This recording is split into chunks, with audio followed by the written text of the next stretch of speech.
সরলতার প্রতিমা কিংবা কোনো কারণেই ফেরানো গেল না তাকে সহ অসংখ্য শ্রোতাপ্রিয় গানের কণ্ঠশিল্পী খালিদ। তিনি ছিলেন চাইম ব্যান্ডের ভোকালিস্ট। এই গুণী শিল্পী মারা যান 18 মার্চ। তার স্মরণে শুক্রবার টিএসসির স্বোপার্জিত স্বাধীনতা চত্বরে আয়োজন করা হয় স্মরণসভা। সেখানে খালিদের গান গেয়ে চাইম ব্যান্ডের সদস্যরা তাকে স্মরণ করেন। সাথে ছিলেন শিল্পীর গুণমুগ্ধ শ্রোতা ভক্তরাও। খালিদ ছিলেন 80-90 দশকের তুমুল জনপ্রিয় কণ্ঠশিল্পী। তার মৃত্যুতে শোকাহত হন তার সহকর্মী, ভক্তরা। খালিদের মতো কণ্ঠশিল্পী যুগে যুগে জন্মায় না। তার গায়কী ছিল একেবারেই ভিন্ন। তাকে বলা হতো মেলোডি কিং। ওনার কণ্ঠটা একটা ইউনিক ভয়েস, এবং আমি মনে করি এবং আমি জানি আপনারা সবাই স্বীকার করবেন যে উনি অনেক শিল্পীরও শিল্পী, প্রিয় শিল্পী। আর ওনার কণ্ঠটা অনুকরণ করাটা একটা শিল্পীর জন্য অনেক বড় ব্যাপার। শারীরিকভাবে আমাদের সাথে না থাকলেও গান দিয়ে কিন্তু সারা জীবন থাকবে। বাংলা গান আসলে যতদিন থাকবে খালিদের মতো কণ্ঠ সবার কণ্ঠেই থাকবে। তার গান শুনে শুনে আমরা বড় হয়েছি, আমরা সঙ্গীত জগতে এসেছি।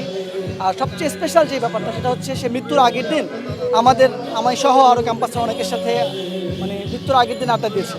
তো সেই আড্ডায় তার সাথে তার জীবনের অনেক কথা হয়েছে এবং সে স্পষ্ট করে তার লাগানো একটা গাছ আছে এখানে, বকুল গাছ, সেই গাছটাকে সে চিনিয়ে দিয়ে গেছে। তো সেই জন্য আমাদের মনে হয়েছে যে এই জায়গায় একটা প্রোগ্রাম করাটা আমাদের খুব জরুরি। খালিদ ভাইকে মেলোডি কিং যদি নাও বলা হয় তারপরও সে মেলোডি কিং, বিকজ অফ তার গানটা যখন কেউ শুনবে, যার মেলোডি সেন্স আছে, সে বুঝবে যে খালিদ ভাইয়ের কণ্ঠটা কোনো সময় আপে যাক বা লোতে যাক, তার কণ্ঠটা কখনো মেলোডি হারায় না। কণ্ঠশিল্পী খালিদ ছিলেন 80-90 দশকের জনপ্রিয় গায়কদের মধ্যে অন্যতম। সে সময়ে শ্রোতারা তো বটেই, তার অসামান্য কিছু গান বর্তমান প্রজন্মের মুখে মুখে ফেরে। তারপরে তার প্রতিমা কোনো কারণে আপনাদের সবার ক্ষমা করো আমাকে, কোনো উপন্যাস আমি লিখিনি। খালিদ ভাইয়ের স্মরণে একটা সে মেলোডিয়াস কি, খালিদ ভাইয়ের প্রতি আমাদের যে গান ভালো লাগে, তার কণ্ঠ এবং বাংলাদেশের একজন কিংবদন্তি শিল্পী চলে যাওয়া যে মনে হয় যে খালিদ ভাই আমার কথাগুলোই তার গানের মাধ্যমে প্রকাশ করে গেছে।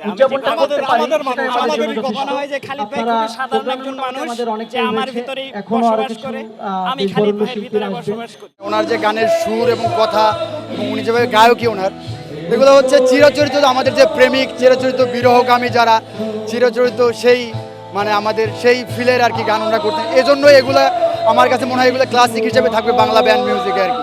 খালিদ ভাইয়ের গান 2020 থেকে তার গানের প্রেমে পড়া। আসলে তার গানগুলো এত ভালো যে আসলে নিজের কণ্ঠে বারবার লালন করতে ইচ্ছা করে, এত সুন্দর। আর তার কথাগুলো, গানের কথাগুলো বিশেষ করে আমাকে তার প্রেমে পড়ায়।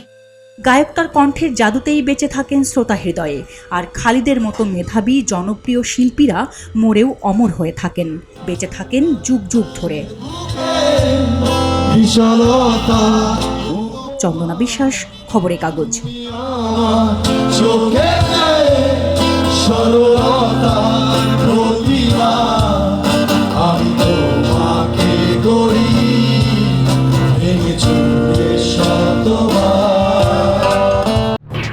এলো খবরের কাগজ, নিখাদ, নির্ভীক, নিরপেক্ষ।